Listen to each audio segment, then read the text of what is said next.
Hello friends, welcome back to my channel. मैं हूं अमृता और आप सभी देख रहे हैं टारगेटेड वन। फ्रेंड्स, आज हम बात करने वाले हैं 69,000 शिक्षक भर्ती के बारे में। 69,000 शिक्षक भर्ती जो 1.5 साल के लंबे अंतराल के बाद, 1.5 साल के, अब समझ लीजिए 18-19 महीने के लंबे अंतराल के बाद अब जाके कंप्लीट होने जा रही है। तो क्या जो वजह हैं जिनकी वजह से भर्ती फंसी है सभी जानते हैं, और भर्ती फंसने के बाद जब रिजल्ट आया तो रिजल्ट ने और आप सभी को शॉक कर दिया। इधर बीच कई सारी ऐसी घटनाएं हो रही हैं जिनका घोर प्रदर्शन हो रहा है, और लोग अपोज भी कर रहे हैं उन सब चीज़ों को कि घोटाला हुआ है, इन लोगों ने, इनके इतने मार्क्स आए हैं। उन चीज़ों को भी यहाँ पे फोकस करेंगे गाइस। तो जाने क्या है आज की वीडियो में खास।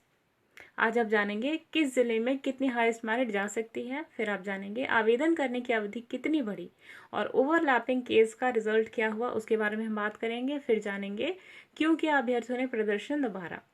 फिर बात करेंगे कितनी बढ़ी आवेदकों की संख्या, ये जो आपकी अवधि बढ़ी है उस बढ़ी हुई अवधि के अंदर अभी तक कितने कितने आवेदन पड़े हैं, उनके बारे में बात करी जाएगी। और मोस्ट इम्पॉर्टेंट, डीडी आपका कहाँ से बनेगा, किस बैंक से बनेगा और कब तक वैलिड होगा, इसके बारे में हम बात करेंगे, जो आपकी बहुत ही ज़्यादा इम्पोर्टेंट पोर्शन है आपकी काउंसलिंग का। तो चलिए सबसे पहले मेरिट की बात कर लेते हैं। गाइस, पिछली जो वीडियो थी, जो हमने पार्ट 1 और पार्ट 2 वीडियो बनाई थी, जिसमें हमने सारे जिलों का एनालिसिस किया था कि कितने बच्चों ने यहाँ पर आवेदन किया है, क्योंकि जिलों ने अपने लिस्ट जारी कर दी है। तो उसके बेसिस पे हमने एनालिसिस किया था कि किस बेसिस पे कितने बच्चे सेलेक्ट हो सकते हैं। तो यहाँ पर आप अपनी मेरिट को वहाँ पे देख कर अपनी नियुक्ति को कन्फर्म कर सकते हैं। तो पिछली पार्ट 1 में हमने 25 जिलों के बारे में डिस्कशन की थी। फिर जो सेकंड था आपका, उसमें भी हमने कुल 25 जिलों के बारे में डिस्कशन किया था, और आज हम फिर 25 जिलों के बारे में डिस्कशन करने जा रहे हैं। तो एनालिसिस में गाइज हम हमारा जो बेसिस एनालिसिस का वो होता है सर्वे। इस सर्वे में करीब 12,879 बच्चों ने पार्टिसिपेट किया था, और उस बेसिस पे हमने एक पहले जो निकाला था रीडिंग, उसके बेसिस पे एनालिसिस की थी। तो चलिए देखते हैं।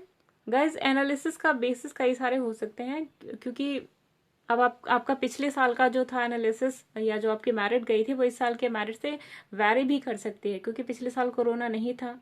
पिछले साल ऐसा था कि कई सारी जगह उतनी डेवलप्ड नहीं थी, और कई सारी जगह ऐसी थी जहां अब आपको ये कैसे पता होगा कि 10% बच्चे हैं जो इस जगह को बिलोंग करते हैं, वो वहीं पर ज़्यादा अप्लाई करेंगे।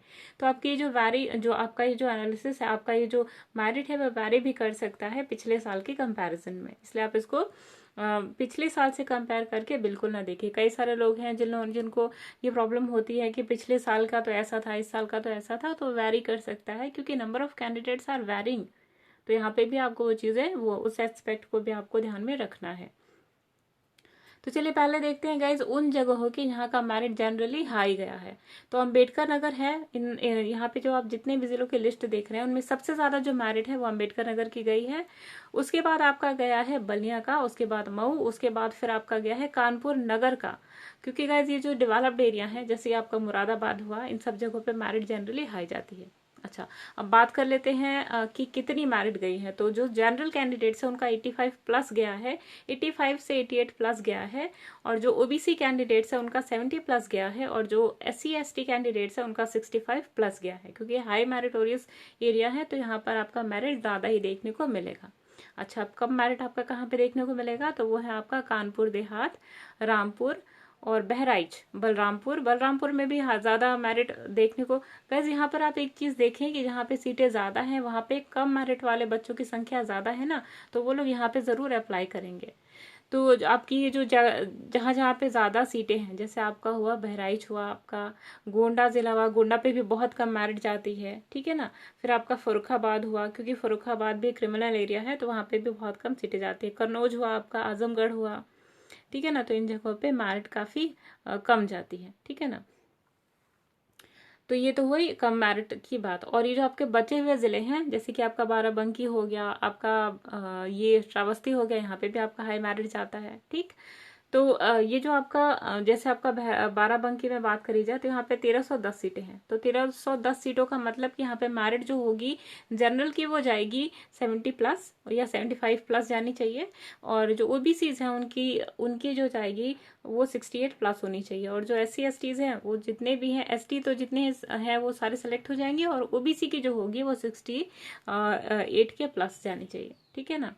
और आपका ये जो SC कैंडिडेट्स हैं उनका 62 के अबव होगा तो वो सेलेक्ट यहाँ माने जाएंगे। नेक्स्ट है आपका सुल्तानपुर। सुल्तानपुर में भी ऑलमोस्ट वही मेरिट होगी, थोड़ा मोड़ा वेरी कर सकता है पॉइंट्स में आपके 12 में।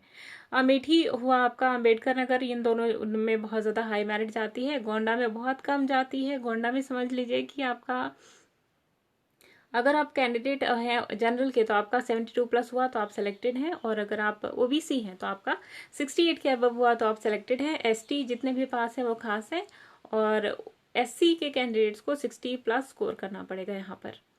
नेक्स्ट है आपका बलरामपुर। बलरामपुर में भी जनरल जो मीडियम है वो जाती है, ज़्यादा हाई भी नहीं जाती, ज़्यादा कम भी नहीं जाती। तो यहाँ पर इस बार जो निकल कर आई है मेरिट वो है आपका 89 के करीब में देखा गया है। 89 के 89 कह रहे 79 के करीब में यहाँ पे मेरिट देखने को मिली है और जनरल की, और OBCs की देखने को मिली है 70 प्लस। और SC/ST की कैंडिडेट्स हैं, उन्होंने अगर 62 या 63 के अब स्कोर किया है तो वो अपने आप को सिलेक्टेड समझे। नेक्स्ट है आपका बहराइच, हम ऑलरेडी डिस्कस कर चुके हैं। श्रावस्ती हुआ, मुरादाबाद हुआ, संभल हुआ, और आपका अमरोहा, कानपुर नगर, यहाँ पे हाई मेरिट जाती है। कानपुर देहात में कम जाती है, हालांकि यहाँ पे सीटें कम है लेकिन फिर भी ज़्यादा कम जाती है। इटावा हुआ आपका, औरैया हुआ, इन सारी जगहों पे मीडियम जो है मेरिट जाती है, ठीक है ना। नेक्स्ट हुआ आपका मऊ, आपका सहारनपुर, मुजफ्फरनगर, शामली, इन सब जगहों पे मेरिट काफ़ी ज़्यादा जाती है, क्योंकि जिन भी बच्चों का 100 प्लस है या 120 प्लस है वो इन्हीं जगहों पे ज़्यादा अप्लाई करते हैं, और इस वजह से इनको यहाँ पहली सीट मिल जाती है, क्योंकि उनके मार्क्स की इनकी जो मेरिट होती है वो हाई होती है। तो ये था हमारा छोटा सा एनालिसिस आप सभी के सर्वे के ऊपर, और जो जिन जिलों ने अपनी मेरिट लिस्ट जारी कर दी है उनके ऊपर, ठीक है ना। चलिए अब नेक्स्ट न्यूज़ पे बात करते हैं कि शिक्षक भर्ती आवेदन की तिथि 28 मई तक बढ़ी। गाइज ये हुआ था कि कई सारे बच्चे थे जिनका मोबाइल नंबर में संशोधन नहीं हो पा रहा था। अगर उनका मोबाइल नंबर खो गया था तो वो किस तरीके से आवेदन करें, तो बच्चों ने वहां पे प्रदर्शन किया था शिक्षा परिषद के सामने। तो वहां से जो अधिकारियों ने 2 दिन तक का और आवेदन की तिथि बढ़ा दी थी, यानी 28 मई तक अब आवेदन कर सकते हैं आवेदन। तो मोबाइल नंबर से संशोधन के विकल्प देने के बाद मंगलवार शाम को 7:30 बजे तक यह संख्या मात्र 1.35 लाख थी, लेकिन अब ये जो संख्या है बढ़ चुकी है, और इस बात को ध्यान में रखकर शासन ने निर्देश पर शिक्षक भर्ती थी उसके आवेदन की तिथि 28 मई तक बढ़ा दी गई है। तो आपको देखना है कि 28 मई तक कितने और आवेदन पड़ते हैं, यह अभी आपको लेटेस्ट अपडेट पता चलेगी हमारे नेक्स्ट वीडियो में। अगली जो आपकी न्यूज है गाइज वो है हाई कोर्ट में जो आपने ओवरलैपिंग का मामला देखा था, ओवरलैपिंग की याचिका दी थी, उसका रिजल्ट क्या आया। तो यहाँ पे सरकार से 3 हफ्ते में काउंटर एफिडेविट फाइल करने का कोर्ट ने कहा इस भर्ती पर कोई रोक नहीं लगेगी, यानी कि 3 हफ्ते के अंदर काउंटर होगा एफिडेविट, और यहाँ जो भर्ती है उस पर कोई रोक नहीं लगेगी, भर्ती चलती रहेगी, प्रक्रिया जो भी है जिस तरीके से, ठीक है ना। और गाइज ओवरलैपिंग की बात करें तो ओवरलैपिंग पहले से भी चली आ रही है और इस बार भी ओवरलैपिंग होगी। ये जो आपका प्रोसेस है ओवरलैपिंग का, ये हमारे सरकार के बनाए हुए संविधान के कुछ नियम हैं, और इन नियमों को अगर सरकार चाहे तो ही हटा सकती है। फिलहाल अगर किसी आरक्षित का अगर यहाँ पे अहित होता है तो इन सब चीजों को भी देखकर सरकार को चलना पड़ता है। तो अगर हम एक अभ्यर्थी की तरह हम सोचते हैं कि ओवरलैपिंग बंद होनी चाहिए या फिर ओवरलैपिंग होनी चाहिए, तो हम सिर्फ अपने स्तर तक सोच रहे हैं, पर जब संविधान या फिर सरकार जब इस चीज को बड़े लेवल तक देखती है तो ही वो समझ पाती है कि क्या सही है और क्या गलत। तो सरकार जो भी फैसला लेती है उसे हमें बिल्कुल एक्सेप्ट करना है तहे दिल से, क्योंकि वो जो भी सोच रही है पूरे भारतवर्ष को नजर में रख के सोच रही है। सिर्फ हमारे लिए कैंडिडेट के लिए वो नियम नहीं बनाती, पूरे देश के लिए बनाती है।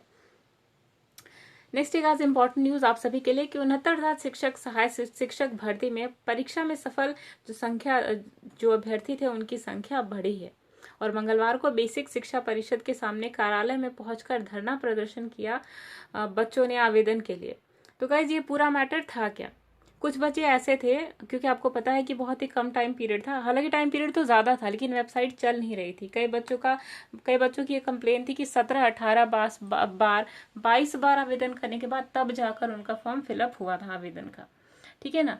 तो इन सब चीजों को देखते हुए कई सारे दिन तक बच्चे अप्लाई नहीं कर पाए। कुछ बच्चों ने जल्दी जल्दी में जाकर साइबर कैफे से फॉर्म भरवा दिया। अब साइबर कैफे वाला भी भाई मानव है, आप उस पर लगातार प्रेशर बनाएंगे, वो भी बेचारा 17-18 बार अप्लाई करके थक चुका होता है।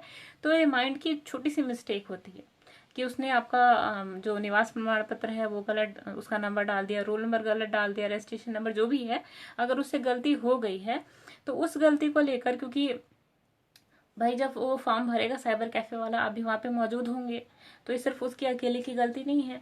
तो इन सब चीजों को लेकर कि जो जो त्रुटियां हुई थी, मानवीय त्रुटियां, तो उनको संशोधन की मांग लेकर बच्चे दोबारा शिक्षा परिषद के सामने पहुंचे और वहां पे प्रदर्शन किया। हालांकि प्रदर्शन अभी भी जारी है। इस प्रदर्शन का क्या नतीजा निकलता है ये आगे चलकर देखते हैं। नेक्स्ट है आपका मोबाइल नंबर में संशोधन का विकल्प मिलने के बाद 3000 आवेदन और ज्यादा हुए।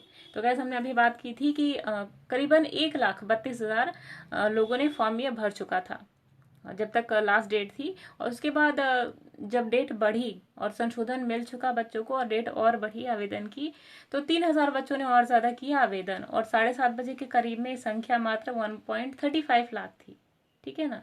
तो अब ये थी इंपॉर्टेंट न्यूज इसके रिगार्डिंग। अब गाइज ये बहुत ही ज्यादा इंपॉर्टेंट है आप सभी के लिए कि ये जो बच्चे परिषदीय जो प्राथमिक स्कूल है और उनमें 69,000 सहायक शिक्षक जो थे भर्ती में जो लिखित परीक्षा थी उसमें जितने भी गलतियां हुई थी, मानवीय गलतियां हुई थी, जैसे प्राप्तांक, पूर्णांक या फिर प्राप्त प्रतिशत, रोल नंबर, अनुक्रमांक, या फिर ये जो निवास प्रमाण पत्र, जाति प्रमाण पत्र का जो नंबर है वो गलत हो गया था, ये मानवीय त्रुटि है, किसी से भी हो सकती है। इसके लिए किसी को ये नहीं कहना चाहिए, नीचा नहीं दिखाना चाहिए कि उसे तो फॉर्म नहीं भरना आ रहा है तो वो टीचर क्या बनेगा। कैसे कभी भी हो सकता है आप इतने स्ट्रेस में हो, फॉर्म भरने वाला स्ट्रेस में हो, आवाजें आ रही हो, तो ये थोड़ी बहुत मिस्टेक्स हैं, किसी से भी हो सकती हैं। तो ये जो छोटी छोटी मिस्टेक्स थी, मानवीय त्रुटियां थी, उनको लेकर संशोधन का अवसर प्रदान किया जाए, अभ्यर्थियों ने मांग की है। और अभी भी प्रदर्शन जारी है बच्चों का, अभ्यर्थियों का जो परिषद है वहां पर। ठीक है ना। तो ये आपकी न्यूज थी, बहुत ही इंपॉर्टेंट न्यूज है, ये लास्ट न्यूज नहीं है आप सभी के लिए, इसके बाद और भी न्यूज मिलेंगी आपको शिक्षक भर्ती से रिलेटेड। लेकिन गाइस ये जो न्यूज है वो बहुत ज्यादा इंपॉर्टेंट है आपके लिए कि जो शिक्षा मंत्री हैं, बेसिक शिक्षा मंत्री द्विवेदी जी, तो उनका बयान ये है कि जब तक 69,000 की सीटें पूरी भर नहीं जाती तब तक लगातार होती रहेंगी काउंसलिंग। यानी कि उनका कहना था कि जब तक अगर सीटें खाली रह जाती हैं तो फिर नेक्स्ट काउंसलिंग भी होगी, सेकंड काउंसलिंग, और अगर सेकंड काउंसलिंग में भी सीटें नहीं भर पाती तो फिर थर्ड काउंसलिंग होगी। मतलब कि बेसिक शिक्षा मंत्री ने पूरा अपना मन बना लिया है कि उन्होंने 69,000 सीटें भरनी ही भरनी है। तो ये है आपकी लेटेस्ट न्यूज, और ये बहुत ज्यादा इंपॉर्टेंट है हम सभी स्टूडेंट्स के लिए, स्पेशली उन बच्चों के लिए जिनका मेरिट कम है, 65 से कम है, क्योंकि ज्यादातर आपने देखा होगा एवरेज कि 65 के प्लस ही मैरिट जाती है। ओबीसी की संख्या क्योंकि ज्यादा है तो ओबीसी इसको 65 के नीचे काफी ज्यादा रेड जोन है और डेंजर एरिया है जहाँ पे उन्हें स्ट्रगल करना पड़ सकता है। अच्छा, अब बात करते हैं सबसे ज्यादा इंपॉर्टेंट न्यूज, क्योंकि आप काउंसलिंग में अपीयर होने जा रहे हैं और आप सभी शिक्षकों को अमृता की तरफ से बधाई। तो क्योंकि आप काउंसलिंग में अपीयर होने जा रहे हैं तो सबसे पहले आपके दिमाग में क्वेश्चन आया होगा गाइज, जो आपका चरित्र प्रमाण पत्र है और जो आपका शपथ पत्र है उसका प्रारूप कैसा होगा, हम ऑलरेडी डिस्कस कर चुके हैं। आज की वीडियो में हम लेकर आए आप सभी के लिए डीडी के बारे में इंपॉर्टेंट जानकारियां। तो डीडी किसके नाम से बनाना है, सबसे पहले आपके माइंड में ये क्वेश्चन आता है, और डीडी की जो धन राशि है वो कितनी होगी। तो डीडी की जो धन राशि है वो होगी 500 रुपए अनुसूचित और सामान्य अभ्यर्थियों के लिए, जबकि 200 रुपए होगी धनराशि उन लोगों के लिए जो कि दिव्यांग है या फिर अनुसूचित जाति है या फिर अनुसूचित जनजाति है। अच्छा, सेकंड क्वेश्चन, ये किसके नाम से बनेगा। तो आपका जो डीडी है वो सचिव उत्तर प्रदेश बेसिक शिक्षा परिषद प्रयागराज के नाम से बनेगा। अगला प्रश्न जो है डीडी को लेकर वो ये था कि बैंक डिमांड ड्राफ्ट कितने महीने के लिए वैलिड होता है। तो ये वैलिड होता है कुल 6 महीने के अंदर, 6 महीने तक आपका डीडी वैलिड रहता है और उसके बाद ये इनवैलिड हो जाता है। नेक्स्ट है आपका थर्ड क्वेश्चन जनरली, और ये बहुत ही ज्यादा इंपॉर्टेंट है, इसको आपको ध्यान में रखकर चलना है। आपको कभी भी डीडी प्राइवेट बैंक से नहीं बनवाना है। आपको ये सबसे ज्यादा इंपॉर्टेंट बात है गाइस, जो आपको ध्यान में रखना है कि कभी भी आपको अपना आपको अपना डीडी प्राइवेट बैंक से नहीं बनवाना है। आपका जो डीडी है हमेशा HDFC बैंक, आपका जो डीडी है कभी भी HDFC बैंक से या फिर ICICI बैंक से या फिर और भी कोई इंडियन बैंक या वगैरह वगैरह जो है बैंक, उनसे नहीं बनवाना है। हमेशा राष्ट्रीयकृत बैंक से ही, जैसे आपका SBI हुआ या फिर UBI हुआ, उन सभी से आपको डीडी बनवाना है। और धनराशि कितनी होगी, किसके नाम से होगी, हम ये ऑलरेडी मेंशन कर चुके हैं। तो गाइस आई होप आपको वीडियो पसंद आई होगी। वीडियो पसंद आती है तो प्लीज लाइक करें, और यहाँ पे जितनी भी जानकारी आपको दी गई है उसके ऑथेंटिफिकेशन की जिम्मेदारी आपको की पूरी जिम्मेदारी हमारी है। और अगर वीडियो इंपॉर्टेंट लगती है तो प्लीज अपने फ्रेंड्स के साथ शेयर करें, और जो इंपॉर्टेंट इन्फॉर्मेशन है उन्हें आप अपने फोन में स्क्रीनशॉट लेकर रख सकते हैं।